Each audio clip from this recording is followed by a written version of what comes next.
कास्टमध्ये जे उपवर्गीकरण जे आहे त्या संबंधामध्ये सुप्रीम कोर्टाने असं सांगितलेलं आहे की शेड्यूल कास्ट मधल्या ज्या जाती आहेत, महाराष्ट्रामध्ये 59 जाती आहेत आणि ऑल इंडियामध्ये 1200 जाती आहे, त्यांचं कॅटेगरायझेशन करायला सुप्रीम कोर्टाचा विरोध होता. याच्यावर आमची भूमिका अशी आहे की कुठल्याही जातीवर अन्याय होऊ नये, सगळ्या जातींना त्या आरक्षणाचा फायदा होणं अत्यंत आवश्यक आहे.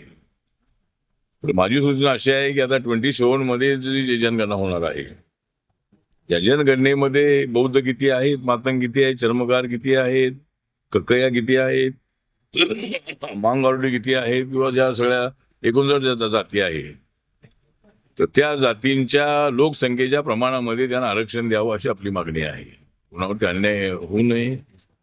आणि अनेक समाजातल्या लोकांचा त्याला विरोध आहे. बौद्ध समाजातल्या लोकांचंही म्हणणं आहे, आमच्यामध्ये खूप पाडू नका. चर्मकार आणि कक्कया समाजाचं, ढोर समाजाचं म्हणणं आहे की आम्हाला हे मान्य नाही कॅटेगरायझेशन. पण मातंग समाजाची आग्रही मागणी आहे आणि त्यांची रास्त मागणी आहे की त्यांना आरक्षणाचा फायदा झाला नाही. त्यामुळं मातंग समाजाला सुद्धा आरक्षणाचा फायदा झाला पाहिजे ही भूमिका आमची आहे. आणि जातीच्या प्रमाणामध्ये आरक्षण दे अशी आपली सूचना आहे. मराठा समाजाच्या आरक्षणासाठी मनोज जरांगे पाटील हे उन्हामध्ये बसले होते. जरांगे पाटील जरी बसलेली होती उन्हा, तरी मराठा समाजाला आरक्षण देणं आहे आमच्या मनात. त्यामुळे आमच्या मनामध्ये तर त्यांना आरक्षण देण्यात आहेच आहे. आणि राज्य सरकारने मराठा समाजाला 10% आरक्षण ऑलरेडी दिलेलं आहे. एकनाथ शिंदे मुख्यमंत्री असताना, देवेंद्र फडणवीस डेप्युटी सीएम असताना, अजितदादा पवार डेप्युटी सीएम असताना त्यावेळेला मराठा समाजाला 10% आरक्षण देण्यात आलेलं आहे. सारथी जी संस्था आहे मराठा समाजासाठी त्याचं बजेट मोठं वाढवलेलं आहे. पण माननीय जरांगे पाटील यांचं जे म्हणणं आहे की सगळ्या मराठ्यांना आपण कुणबी माना, तर त्यांचं लॉजिकली म्हणणं बरोबर आहे की मराठा समाज हा कुणब्यांप्रमाणे शेतावर काम शेती करणारा समाज आहे. त्यामुळे तो कुणबीच आहे. पण रेकॉर्डला कुणबी असल्याशिवाय त्याला ओबीसी म्हणता येणार नाही. आणि राज्य सरकारची आणि आमच्या सगळ्यांची भूमिका अशी आहे की मराठा समाजाला आरक्षण देताना ओबीसीवर अन्याय होता कामा नये, ही भूमिका सरकारची आहे. मराठा समाजाला न्याय मिळाला पाहिजे आणि ओबीसीवर अन्याय होता कामा नये, अशा पद्धतीची भूमिका राज्य सरकारची आहे.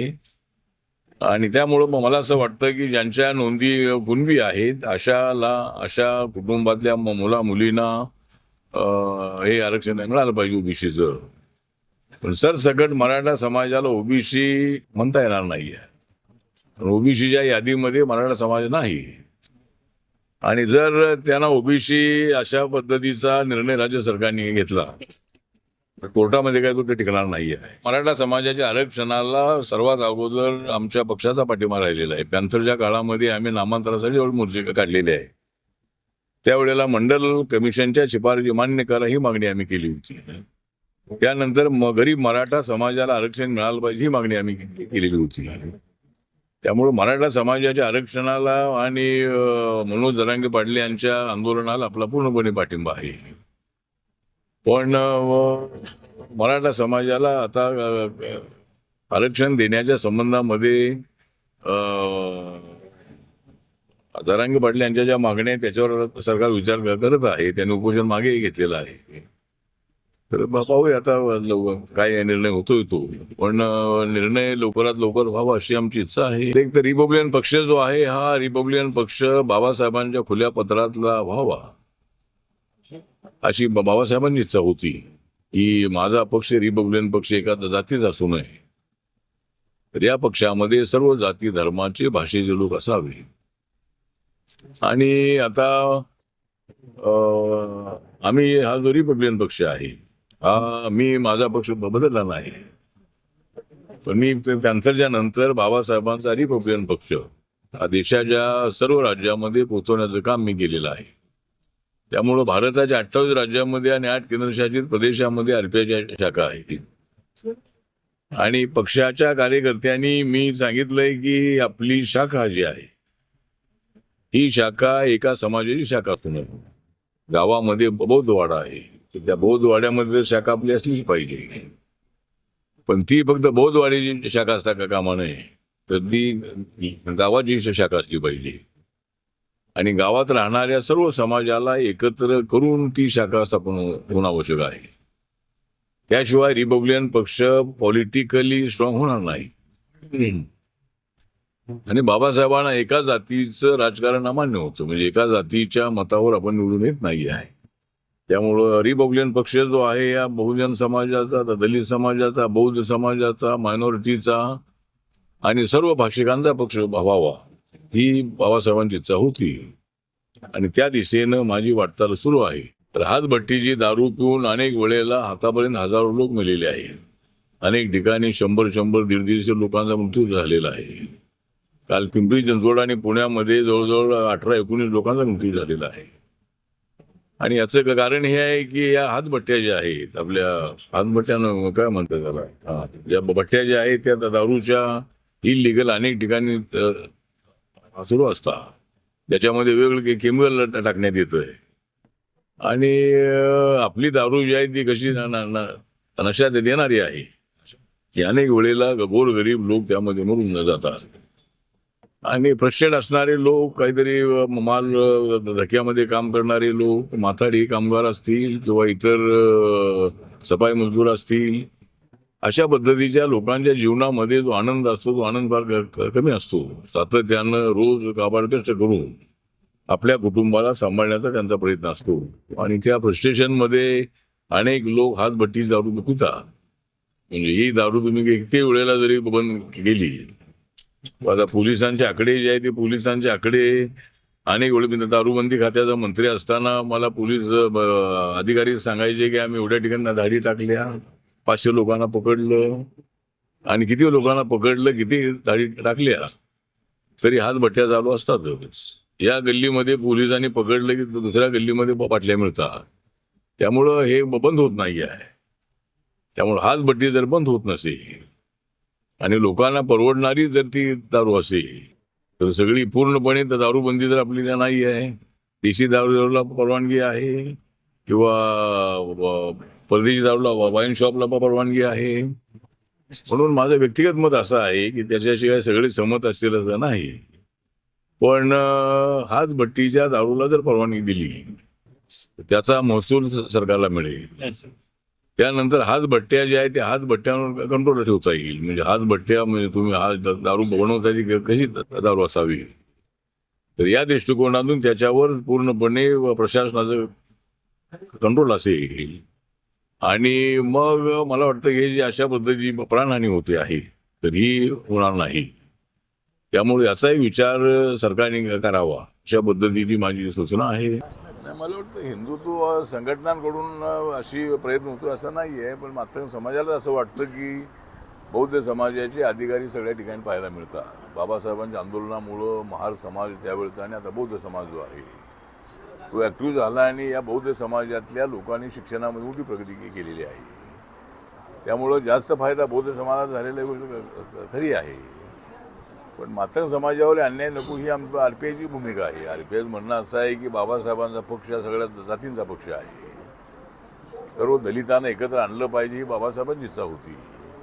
आणि त्यामुळं मातंग समाजाला त्यांचा हिस्सा मिळाला पाहिजे म्हणून लोकसंख्येच्या प्रमाणामध्ये जर आरक्षण दिलं तर मला वाटतं की काय त्यामध्ये अडचण राहणार नाही. उपवर्गीकरणाच्या समजा आपल्या जाती जनगणना जी आता होते त्यानंतर प्रत्येक समाजाला जातीच्या प्रमाणात आरक्षण द्यावं अशी आपली भूमिका नाही. हा नाही, माझी भूमिका तर अशी आहे की आता शेड्यूल कास्टमधलं जे आरक्षण आहे तर हे तर आता शेड्यूल कास्टचा विषय झाला. पण मी पूर्वी पॅन्थरच्या काळामध्ये अशी मागणी केलेली आहे की आम्हाला आरक्षण 15% जे मिळतंय, 15% म्हणजे ऑल इंडियाचं, आणि आदिवासींचं 7.5% आरक्षण मिळतंय. हे आमच्या लोकसंख्येच्या प्रमाणामध्येच मिळतंय. त्यावेळेला आमची लोकसंख्या तेवढी होती. आणि बाकीचे आरक्षणाचे आमचा काही संबंध नाही. आमचा काही संबंध नाही म्हणजे आमचं आरक्षण जे आमचं आहे तर बाकीच्या जातींनाही मी ही मागणी केलेली आहे की जर सरकार असा निर्णय घेत असेल की देशामध्ये असणाऱ्या सगळ्या जाती ज्या आहेत या सर्व जातींच्या लोकसंख्येच्या प्रमाणामध्ये आरक्षण द्या तर त्याला आमची हरकत अजिबात नाही. त्यामुळं भारत सरकारने निर्णय घ्यावा, आमचं आम्हाला द्यावं, त्यांना द्यावं, सगळ्या जातींना ते द्यायला हरकत नाही आहे, असा निर्णय घ्यायला हरकत नाही आहे. त्यामुळे त्याला आमचा विरोध नाही आहे. आणि आमचं म्हणणं हे आहे की जाती व्यवस्था जरी कायद्याने गेलेली असली, घटनेच्या 17व्या आर्टिकलप्रमाणे जाती व्यवस्था संपवलेली आहे, पण अजूनही खेड्यापाड्यामध्ये जाती व्यवस्था आपल्याला पाहायला मिळते. अनेक शहरामध्ये सुद्धा काही अधिकाऱ्यांच्याकडून अपमानजनक अशा पद्धतीची वक्तव्य केली जातात. त्यामुळं मला असं वाटतं की जाती व्यवस्था पूर्ण संपलेली आहे असं नाही, कायद्याने संपलेली आहे पण मनातून संपली नाही. म्हणून जाती व्यवस्था तर संपवा. आम्हाला सगळ्या मंदिरामध्ये प्रवेश द्या, आम्हाला सगळ्या पानवट्यामध्ये प्रवेश द्या, इंटरकास्ट मॅरेज करण्याची परवानगी द्या. परवानगी द्या म्हणजे द्या, मान्य करा. आणि जाती व्यवस्था आपण संपवत असाल तर आम्ही आरक्षण सोडायला तयार आहे, अशी आमची भूमिका आहे. आम्हाला काय आरक्षणाचा विषय नाही आहे. पण पिढ्यानपिढ्यापासून आम्ही गावाच्या बाहेर राहिलेलो आहोत, शिक्षणापासून आम्ही वंचित राहिलेलो आहोत. आता कुठं आम्हाला शिक्षण संविधान लागू झाल्यानंतर आम्हाला मिळालेलं आहे. त्यामुळं आता आम्हाला काय मिळतंय तर आमच्याबद्दल ऑब्जेक्शन घेण्यात येते, याला कशाला पाहिजे, त्याला कशाला पाहिजे. त्यामुळं या आरक्षणाबद्दल आमची भूमिका साफ आहे की सर्व देशातल्या लोकांना त्याचा फायदा झाला पाहिजे, सगळ्या जातींना. आणि आमचं आरक्षण सोडून बाकीचं काय करायचं, कोणाला द्यायचं ते द्या, असं आमचं म्हणणं आहे. त्यामुळं ठीक आहे. म्हणजे ज्या पद्धतीने आपण बघितलं, आपण राष्ट्रीय राजकारणात आहात, भाजपासोबत आहात, महायुतीसोबत आहात, परंतु महाराष्ट्रामध्ये आपण बऱ्याच वर्षांपासून मागणी करतात की आपल्याला महाराष्ट्राच्या सत्तेमध्ये आपल्या RPIला कुठेतरी जागा द्यावी, परंतु त्याकडे कुठेतरी कानाडोळा होते. विधान परिषद असतात तिथे सुद्धा आपल्या पक्षाला स्थान दिलं जात नाही.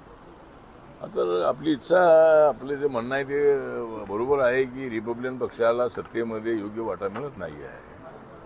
मला सत्तेमध्ये वाटा मिळालेला आहे, पण ज्या लोकांच्यामुळं, ज्या कार्यकर्त्यांच्यामुळं मी दिल्लीमध्ये गेलेलो आहे, त्या महाराष्ट्रातल्या कार्यकर्त्यांना सुद्धा सत्तेचा वाटा मिळाला पाहिजे ही मागणी मी अनेक वेळेला देवेंद्र फडणवीस यांच्याकडे केलेली आहे. अमित शहा साहेबांशी मी चर्चा केलेली आहे. आणि आपल्या पक्षाला अनेक वेळेला डावलण्यात येतं, एक जागा अनेक दिली जात नाही आहे. त्याचं कारण एक हे आहे की माननीय एकनाथ शिंदेजी आणि अजितदादा पवार यांचे दोन मोठे पक्ष आमच्यापेक्षा ते BJP सोबत आलेले असल्यामुळं आणि BJPमध्ये काँग्रेस पक्षातले आणि सगळ्या पक्षात लोक मोठ्या प्रमाणामध्ये त्या पक्षात आल्यामुळं त्यांची अडचण झालेली आहे की आता याला द्यायचं की त्याला ते द्यायचं. त्यामुळं आमची अडचण झालेली आहे. पण आमची मागणी आहे की आम्हाला एक MLC मिळाली पाहिजे. आता आम्हाला मिळालं तुमच्या वाट्याला यायला पाहिजे. नाही, एक MLC आणि आम्हाला 2 महामंडळाची अध्यक्षपदं द्यावी ती मागणी आम्ही केलेली आहे. देवेंद्र फडणवीस यांनी मान्य केलेली आहे. जेवढे आता महामंडळ होतील तेवढ्याला नक्की RPIला 2 महामंडळे मिळतील अशी अपेक्षा आहे.